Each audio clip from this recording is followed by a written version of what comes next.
Hey love, if you are new, welcome. If you've been rocking with me for a while, welcome back. I'm Shar Smith, creator and owner of Luminous Soul Love. If you have never seen my face before, I serve as the personal growth and energy alchemy specialist for intuitive transformation. Today is part 1 of our free 2-day series called Being Human, where you'll learn all about creating inner peace so that you can handle stressful and emotionally challenging situations for yourself a lot better. When everything is said and done, you'll be in position to challenge and rewrite the belief that you are somehow here meant to struggle, and you'll also be able to identify the opportunity for growth inside your struggle so that you can take it, flip it, and use it to your benefit to make things better for yourself. At the end of this series, I'll also be sharing an opportunity for you to work with me and take the next step along your journey towards finding emotional stability, balance, and inner peace so that you can continue to enhance your quality of life and secure your own emotional well-being on your own terms. Now, before we dive in, I got to take a second to remind you of my 3 rules. Be kind to your mind, compassionate with yourself, and patient with your own process. The challenges and struggles that you are dealing with now, the conflict that you are experiencing, all of that stuff did not just happen overnight. There were different things that led up to that experience or that human experience for you. And so you have to give yourself some time, some patience, and some grace to kind of step back and understand and digest what the hell is happening. When it comes to inner peace, the thing for you to remember off the bat is that sometimes it's not about what you're doing wrong or what you have done wrong or trying to figure out what it is that you could do better, right? More often than not, it's about you, specifically your soul's experience of being human. What this means is that you as a soul, as an individual having this human experience, are not here to struggle. You are not inherently meant to struggle. Instead, there's a mindset shift that needs to occur in which the focus, the energetic channeling of energy is directed to one of 2 things, if not both. The first being radical self-acceptance. The second being building emotional wisdom. The way that you have inner peace is by learning and understanding how you process emotions, specifically how you are energetically wired to process your own emotions. And in order for you to do that, you need to first and foremost know what emotions are. Emotion, aka energy in motion, is an energetic frequency that's felt in the body. It's not logical and it's not always going to make sense. It's simply your body's way of sending and receiving data that it encounters in your environment. So this is the people, places, and things, both seen and unseen, that are around you or that you're interacting with in your environment. Now, when we talk about building emotional wisdom, aka emotional intelligence, you also need to know that there's a difference between what you emote and what you feel. So emotions and feelings, they're 2 different things. So your feelings are actually cognitive. These are the ideas and thoughts that you have about the energy in motion, aka emotions, moving through and within your body. Now, depending on the thoughts that you have and where you allow them to gain and build momentum and focus, the experience that you have of emotions is either going to support or hinder your ability to feel safe, sane, and secure. So what does this experience of emotions actually look like? Well, first and foremost, you have the experience of the energetic vibrational frequency. This is where your body picks up an emotional frequency based on the stimuli present in your environment. So again, the people, places, and things, both seen and unseen, that you are interacting with, okay? The second step in the experience of emotions is called sensory input. And this is just where the organs inside of your body take the raw energetic information from your environment and translates it into something that your nervous system can actually use and understand. And so we typically see this in the form of our 6 senses. Traditionally, yes, there are 5, but if you have a 6th sense, aka your 3rd eye, then you know that there are 6 senses, okay? But yeah, so that's see, touch, taste, smell, and hear, plus your 3rd eye, your intuition, okay? The 3rd stage of the experience of emotions is called sensation and thought. And so this is essentially the stage where your thoughts, aka feelings, begin to develop about what is happening for you and what you're feeling in your body. So this is in relation to the stimuli in your environment that has physically triggered your emotion. This is also a stage where you will begin to notice physical sensations in your body as well. So this could be literal trembling, where you feel your body shaking and you feel nervous and things of that nature, or all of a sudden you feel like you have to go to the bathroom, or even shortness of breath, or even feeling your throat tighten, as if you have like a frog in your throat or something. Like, This is just what I like to call your body's energetic alarm systems, trying to alert you and tell you, hey, give me more of this. This makes me feel safe, sane, and secure, or hell no, stop this immediately. An adjustment needs to be made. This does not work for us. This makes me feel uncomfortable, feel unsafe, feel insecure, and feel like something is not right here, right? And so it's very important that you pay attention to those energetic alarm systems and don't ignore them, especially when you are talking about understanding and learning how to cultivate and create inner peace for yourself. Remember, I said that in order for you to begin creating inner peace for yourself, you needed to have two things: radical self-acceptance and emotional wisdom.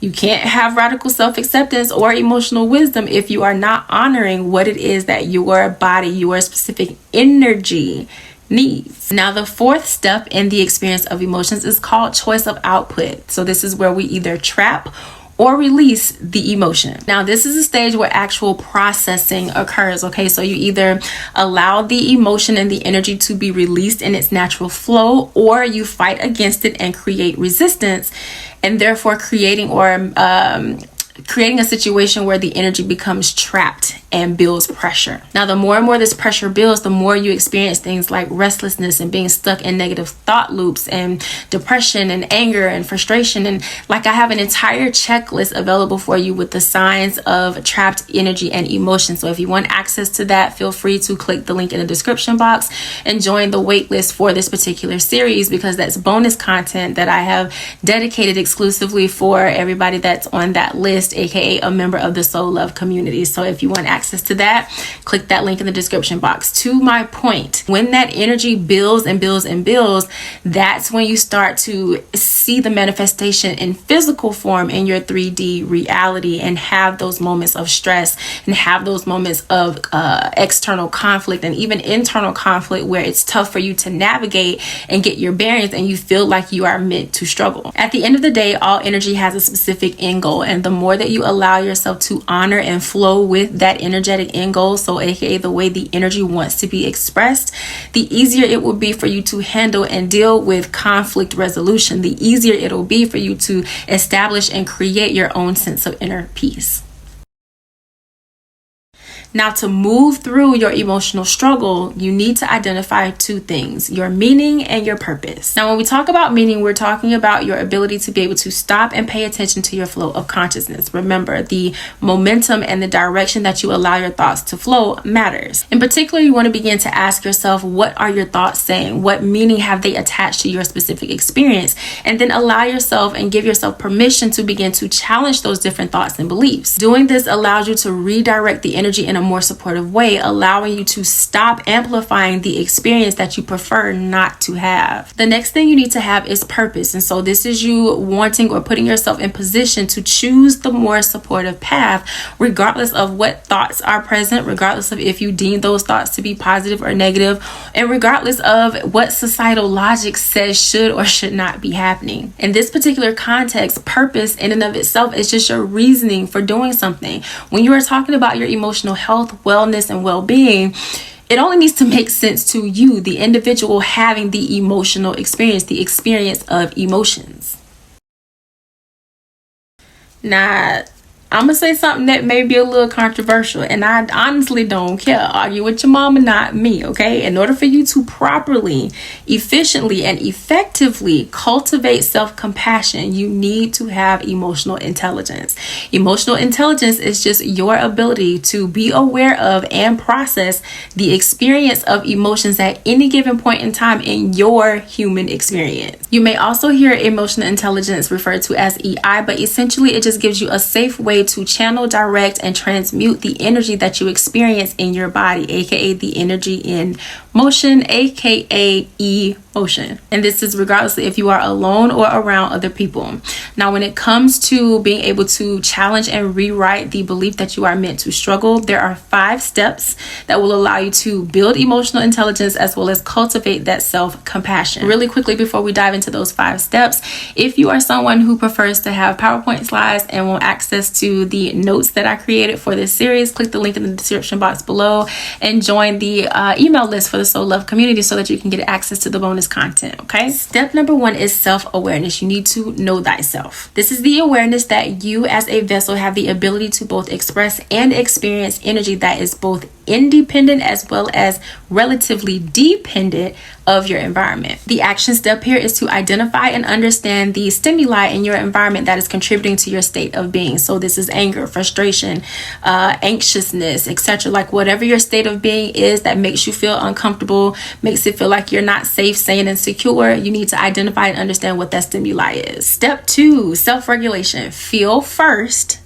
think second. This is your ability to contemplate without judgmental bias which response is best suited for your specific experience before taking action. The action step here is to feel what your body is saying that you need, focus on what you value in your specific experience, and then to communicate it. In human design, you know this or hear this as stated as following your strategy and authority. If you are unfamiliar with human design, your authority is your specific process for making decisions, and your strategy is how you communicate the decision once you have made it. If you are new to human design, or if you are interested in learning more about your human design, click the link in the description box to pull your free chart. Step number 3 is motivation, okay? You're either going to influence or be influenced. Whether or not that influence is good or bad is all relative. Now, in my last free series called Get Motivated by Human Design, I taught you all about motivation and walked you through the entire process of understanding and learning how you are energetically wired for motivation.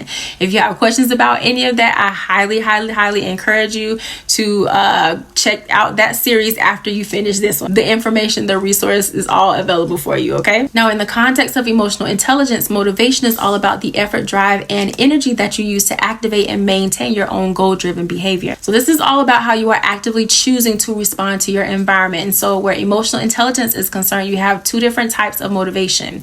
You have intrinsic and extrinsic. So the action step here is for you to check your belief system, aka your intrinsic motivation, and your external rewards, aka your extrinsic motivation, that are motivating your behaviors. At the end of the day, if you do not feel safe, sane, and secure, then choose a different perspective. Choose a more supportive path. Step number 4 in the process of challenging this belief that you are meant to struggle is empathy, aka focused understanding. This is your ability to understand somebody else's experience on the other side of your own while also sharing their feelings with the intention of grace and compassion. Nowhere in here did I say anything about self-sacrifice, okay? You are doing this in a capacity that is not detrimental to your own well-being. I'll say that again. You are doing this in a capacity that is not detrimental to your own well-being. With that said, the action step here is for you to accept the experience for what it is and how it is without the need to change it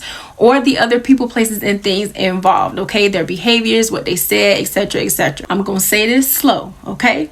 Release the need to sacrifice yourself to make other people happy, and simply prioritize your own well-being. This does not mean you don't care. This does not mean that you don't love them, care about them, about them. Like, this don't mean nothing like that. This don't mean that you are any less valuable, loyal, or anything like that. This means that you are building and have had emotional wisdom about what's taking place in the circumstance as it is. It's not personal.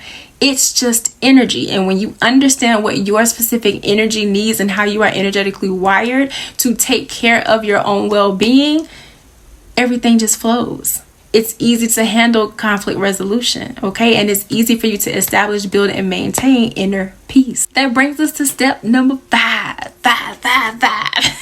If you still rocking with me, comment 5 in the comment section below, okay? Step number 5 in the emotional intelligence process for you to be able to begin challenging and rewriting the belief that you are meant to struggle is social skills, okay? Social skills. Again, it's not personal. It's just energy. All you need to do is detach. Listen to me good, Linda and Lindell, okay? Because I know I got a few guys watching the series too.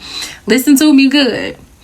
Social skills are skills that foster interpersonal trust, mutual respect, and collective growth. This is your awareness of both your willingness and desire to communicate. It's also your ability to disagree and still hold integrity for what does not align specifically for you. Most importantly, this is also the moral obligation not to deny yourself the ability to express yourself, while also not denying the ability for someone else to do the same. This is honestly and genuinely about understanding that we must all contribute in our own uniqueness to the expansion, growth, and evolution of the collective as a whole. And we simply cannot do that if we are not allowing ourselves to be expressed and if we are preventing others from expressing themselves. This has nothing to do with disrespect or your word or your thoughts and ideas, etc., being more valuable or having more meaning than someone else. It's simply creating a safe space where both parties can be heard and understood, okay? Ultimately, this is just an opportunity for deeper connection. In human design, this is known as gate 6, the gate of conflict, right?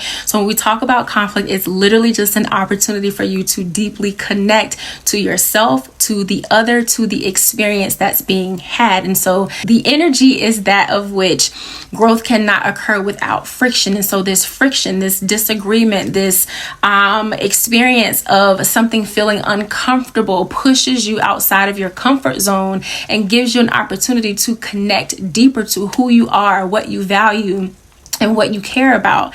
And it also pushes you to connect deeper to the experience of another that's having the experience of being human, so you can gain a different perspective and see what you would like to sample and share in and create community with and for. So the action step here is to detach from things being personal and the need to manipulate and control. Instead, take the opportunity for growth and remember that it's not personal, it's just energy. In the next video, we are going to take a look at some tools and resources you can use to identify the opportunity for growth in your struggles so that you can take it, flip it to your benefit, and make things better for yourself. You're going to need your human design chart. The link for you to pull your chart for free is in the description box below. And you're also going to need to know what lunar phase you were born in. Yeah, this is about to get juicy and hella fun. So I will see you in part 2. Your homework is also provided for you down in the description box below. There are some journal prompts to help you navigate and apply the information that we have covered today in part 1. If you have any questions, please do not hesitate to put them in the comments section below and I will reply and answer them for you. The question and answer portion will probably be available between today and roughly Sunday. I normally take the weekends off, but given that the series is dropping today and tomorrow, so that's a Thursday and a Friday, I know that some of you are not going to have a chance to watch until the weekend, so I'll be popping in to answer questions for you over the weekend. Remember, if you want access to the bonus content that we discussed in today's video and that I will be creating as the series progresses, then click that link in the description box and make sure that you join the list for the Soul Love community and get access to the bonus material for this series, Being Human. Thank you so much for joining me today, and I will see you tomorrow for part 2. Bye, love.